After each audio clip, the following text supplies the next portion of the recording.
ठीक, चलिए। तो बेटे हमने इससे पहले समतल दर्पण के बारे में पढ़ा था, प्रतिबिंब के बारे में। आज हम उसी से रिलेटेड कुछ क्वेश्चंस लेंगे, ठीक है, और उन्हें सॉल्व करेंगे। ठीक, एक बार हम देख लेते हैं हमने पिछली क्लास में क्या क्या चीज़ के ऊपर अपनी पकड़ बना ली थी। तो हमने सबसे पहले आपको प्रकाश बता दिया, प्रकाश क्या होता है और वस्तु हमें कैसे दिखाई देती हैं। ठीक, प्रकाश के स्रोत, वस्तुओं के प्रकार, प्रकाश का परावर्तन, समतल दर्पण में प्रकाश का परावर्तन किस तरीके से होता है, यही हमने तुम्हें बता दिया था। ठीक है, जो चीज़ें मैं आपको बता रहा हूँ, मुझे आशा है कि सभी चीज़ें आपके दिमाग के अंदर, मतलब आपकी आंखों के अंदर उन सभी की इमेज जो है वो सही बन रही होगी। परावर्तन के नियम मैंने आपको बताया, 2 नियम होते हैं, ठीक है, जो कि इम्पोर्टेंट है कि जब कभी परावर्तन होगा तब इन नियमों का यूज़ होगा, मतलब इन नियमों के बिना परावर्तन होना संभव नहीं है। ओके, परावर्तन के प्रकार थे नियमित परावर्तन, अनियमित परावर्तन, और मैंने तुम्हें बताया था जितना बड़ा क्षेत्रफल होता है किसी भी वस्तु का उतना ही वो ज़्यादा परावर्तित करती है प्रकाश को। और दूसरा, अगर परावर्तक पृष्ठ स्मूथ है तो हमारा जो परावर्तन है वो अच्छा होगा, और खुरदरा है तो फिर कम होगा। ठीक, उसके बाद वास्तविक प्रतिबिंब और अवास्तविक प्रतिबिंब के बारे में हमने पढ़ा था, कौन से प्रतिबिंब किस तरीके के होते हैं। ठीक है, अच्छा मुझे ये बताइए, समतल दर्पण के द्वारा जो प्रतिबिंब बनेगा वो किस तरीके का बनेगा? समतल दर्पण के द्वारा प्रतिबिंब जो बनेगा वो किस तरीके का बनेगा? समतल दर्पण में प्रतिबिंब किस तरीके का बनेगा? क्या समतल दर्पण, हम जब शीशा देख रहे होते हैं तो क्या हम अपनी इमेज को पर्दे के ऊपर उतार सकते हैं? पर्दा होता है हमारे सामने, नहीं होता। ठीक है, अच्छा इमेज कैसी बनती है समतल दर्पण के अंदर? सीधी बनती है, उल्टी बनती है? उल्टी, सीधी बनती है। भाई समतल दर्पण में जब आप अपना चेहरा देखते हो सुबह सुबह तो उल्टा दिखाई देता है, पैर दिखाई देते हैं क्या ऊपर? नहीं दिखाई देते। ठीक है, हमें क्या दिखाई देता है? अपना चेहरा देख, अगर हम चेहरा दिख रहे हैं तो हमें चेहरा ही दिखाई देगा। ठीक है, वो जो आप कंफ्यूज हो रहे हो ना, वो 500 उत्क्रमण के कारण कंफ्यूज हो रहे हो। हमें लेफ्ट हैंड साइड राइट और राइट हैंड साइड लेफ्ट दिखाई देती है, उसे हम 500 उत्क्रमण बोलते हैं, लेटर इन्वर्जन बोलते हैं। ठीक है, वरना हमें हमारी इमेज जो है वो हमेशा सीधी दिखाई देगी, खड़ी हुई जैसे हम देखेंगे उसी तरह की दिखाई देगी। ठीक है, और जब भी इमेज जो है वो सीधी बन रही हो तो किस तरह की होती है? वर्चुअल होती है, जैसे दिखाई दे रहा है ना। ठीक है, वर्चुअल इमेज है। चलिए, समतल दर्पण से बने प्रतिबिंब की विशेषताएं मैं तुम्हें बता दिया था। लेटर इन्वर्जन, लेटर इन्वर्जन बहुत ही इंपॉर्टेंट है। ठीक है, और ये जो क्वेश्चन है वो बनता ही बनता है। ठीक है, एग्जाम में आपसे पूछ लिया जाएगा 5 उत्क्रमण जो है वो क्या होता है। तो आप हमेशा याद रखना, अगर किसी वस्तु के प्रतिबिंब जो लेफ्ट राइट दिखाई दे रहा है और राइट लेफ्ट दिखाई दे रहा है तो वो जो है वो क्या है? 5 उत्क्रमण है। ठीक है, और ये जो फिनोमेना है वो किस में यूज़ होता है? समतल दर्पण के अंदर ही यूज़ होता है। ओके, चलिए पेरिस्कोप। हाँ, क्वेश्चन में बोला गया है कि प्रकाश की एक किरण 30 डिग्री के कोण पर समतल दर्पण पर आपतित होती है, परावर्तन कोण क्या होगा? प्रकाश की एक किरण 30 डिग्री के कोण पर समतल दर्पण पर आपतित होती है। ठीक है, प्रकाश की एक किरण, यह कोई समतल दर्पण है। ठीक है, और प्रकाश की एक किरण जो है वो 30 डिग्री के कोण पर आपतित हो रही है। अब मुझे ये बताइए, हमेशा जो एंगल है वो कहाँ से मेज़र किया जाता है? अविलंब से। ठीक है, अविलंब से मेज़र किया जाएगा, और अविलंब जो होता है वो सतह से कितने डिग्री कोण पे होता है?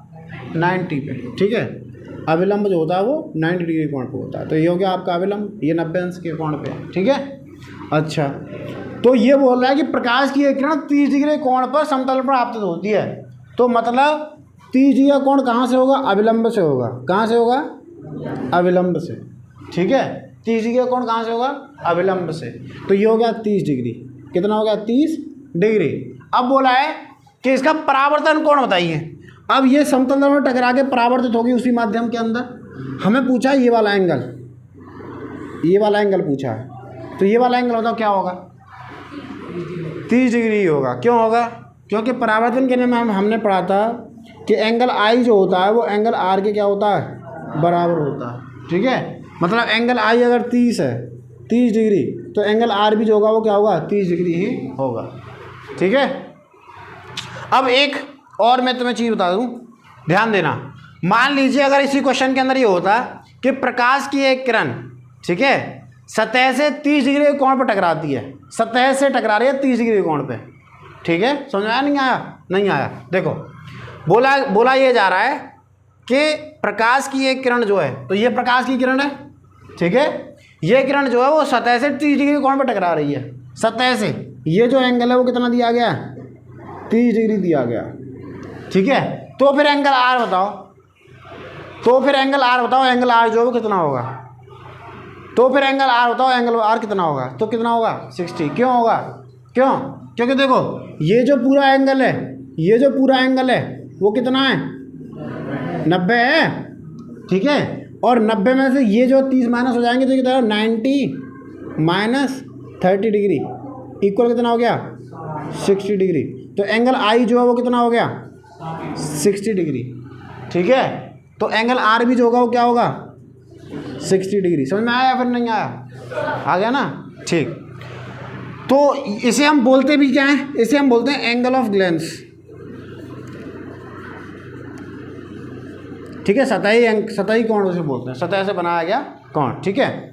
अच्छा, एक और होता है विचलन कोण और होता है, ठीक है, उसे मैं आपको बताऊंगा, शायद वो तो आपके सिलेबस में नहीं है 10th क्लास के में, वो आपको 12th क्लास में पढ़ने के लिए मिलेगा, ठीक है। विचलन कोण जो होता है वो क्या होता है। तो मैंने दोनों ही कंडीशन आपको बता दी कि अगर सतह से एंगल बनना होगा, सतह से अगर एंगल बन रहा है तो आपको 90 में से माइनस करके एंगल आई निकालना पड़ेगा पहले, ठीक है, उसके बाद फिर एंगल आर के बराबर रखना पड़ेगा, ठीक। और मैंने बता ही दिया कि अगर एंगल आई दिया हो तो डायरेक्ट ही है, ठीक है, आप बोल सकते हो कि जो एंगल आ रहा है वो इतना। दूसरा बोला गया प्रकाश की एक किरण समतल दर्पण पर अभिलंबवत आपतित होती है। कितनी आपतित हो रही है, कैसे आपतित हो रही है बताओ जरा। अभिलंबवत, कैसे, अभिलंबवत का मतलब क्या है, अभिलंबवत का मतलब क्या है, देखो ये जो है वो क्या है, ये जो है वो आपका कोई समतल दर्पण है, ठीक है, और ये आपका अभिलंब है, ठीक है, ये क्या है आपका अभिलंब। और ये जो किरण है वो अभिलंबवत मतलब अभिलंब की ही दिशा में क्या हो रही है, आपतित हो रही है, ठीक है, अभिलंब की ही दिशा में आपतित हो रही है। तो ये कैसे आपतित होगी, इस तरह से होगी, ये जो होगी वो इस तरीके से तो होगी अभिलंब के ऊपर, ठीक है। अब मुझे बताइए ये जो किरण है वो अभिलंब से कितनी डिग्री कोण बना रही है, ये जो किरण है वो अभिलंब से कितनी डिग्री कोण बना रही है, 90 क्यों बनाएगी, सतह से 90 बना रही है, अभिलंब पे तो 0 बना रही है ना, तो एंगल आई जो है वो कितना होगा, 0, ठीक है। तो आपतन कोण कितना हो गया, 0, और परावर्तन कोण कितना हो गया, 0 ही हो गया भाई। जब आपतन कोण 0 है तो परावर्तन कोण क्या होगा, 0 ही तो होगा। समझ में आया फिर नहीं आया। अभिलंबवत, ठीक है, अभिलंबवत आ रही है मतलब अभिलंब की दिशा से ही आ रही है, ठीक है, अभिलंब की ही दिशा से आ रही है। फिर से देख लो, ये जो है वो आपका कोई समतल दर्पण है, अभिलंब आपका ये है, ठीक है, कोई किरण जो है वो इसी के लंबवत आ रही है, मतलब अभिलंब की दिशा से आ रही है। तो इस किरण के बीच में और अभिलंब के बीच में एंगल जो है वो कितना हो गया, 0 हो गया। जब एंगल 0 है मतलब एंगल आई जो है वो 0 है, तो एंगल आर जो होगा वो क्या होगा, वो भी 0 होगा। तो दोनों का आंसर जो होगा वो क्या होगा, 0 डिग्री होगा, ठीक है। समझ में आया फिर नहीं आया। अच्छा, अगर ऐसा हो जाए,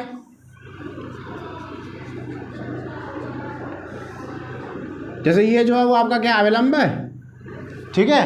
अब क्वेश्चन आया अभिलंब के लंबवत आ रही है, अभिलंब के लंबवत आ रही है, तो लंबवत फिर ये इस तरीके से आएगी, ठीक है ना, अभिलंब के लंबवत इस तरीके से आएगी। अभिलंबवत मतलब अभिलंब की दिशा से ही आ रही है, ओके। तो जब ये ऐसे आ रही होगी तो एंगल आई कितना हो जाएगा, 90 डिग्री, ठीक है। और जो एंगल आर है वो कितना हो जाएगा, 90 डिग्री, ठीक है। एंगल आर भी कितना हो जाएगा, 90 डिग्री। तो दोनों ही केस में तुम बता दिए। अगर किरण अभिलंबवत आएगी मतलब अभिलंब की ही दिशा से आएगी तो एंगल जो होगा वो 0 डिग्री होगा, और अभिलंब के लंबवत आएगी मतलब 90 डिग्री होगा, ठीक है। चलिए अब आगे बढ़ते हैं और नेक्स्ट क्वेश्चन देखते हैं। नेक्स्ट क्वेश्चन जो है वो क्या, देखो,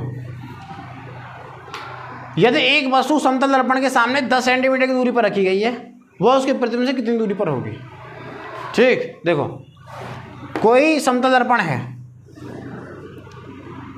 मान लो ये जो है वो आपका क्या है, समतल दर्पण है, चलता भी तो नहीं है मारकर, ये जो है क्या है, समतल दर्पण है, ठीक है। अब इसके सामने 10 सेंटीमीटर की दूरी पर कोई वस्तु रखी गई है, मान लो ये जो है वो कोई वस्तु है, ठीक है। इस दर्पण से इसकी जो दूरी है वो कितनी है, 10 सेंटीमीटर। अब बोला है, अच्छा ये बताइए क्या 10 सेंटीमीटर दूर ये वस्तु, तो उसका प्रतिबिंब दर्पण से कितना दूर होगा, 10 सेंटीमीटर ही दूर होगा, ठीक। तो इसका जो प्रतिबिंब है वो 10 सेंटीमीटर की ही दूरी पर बन रहा होगा, ठीक है। अब बोला गया है कि वह उसके प्रतिबिंब से कितनी दूरी पर होगा, मतलब इस वस्तु से इसका जो प्रतिबिंब है वो कितनी दूरी पे है, 20, ठीक है भाई। 10 ये हो गया दर्पण तक की दूरी और 10 हो गई इस प्रतिबिंब तक की दूरी, तो ये जो टोटल दूरी होगी वो कितनी हो गई, 20 सेंटीमीटर। समझ में आया फिर नहीं आया।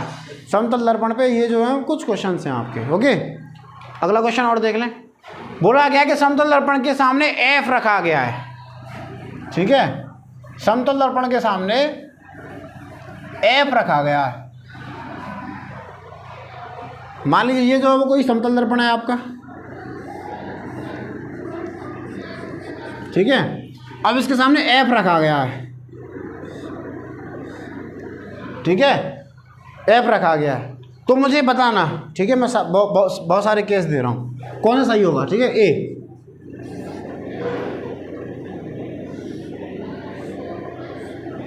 बी, सी,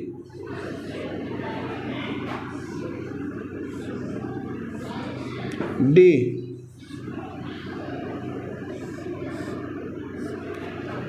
बताओ इसमें से कौन सा केस जो है वो सही है, सी, ठीक। क्यों, यही बता दो क्यों।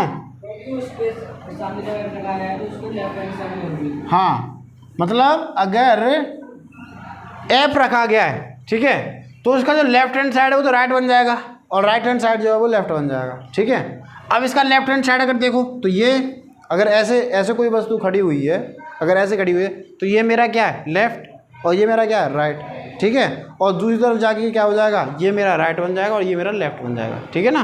तो दोनों ही चीज़ें मैंने आपको बता दी।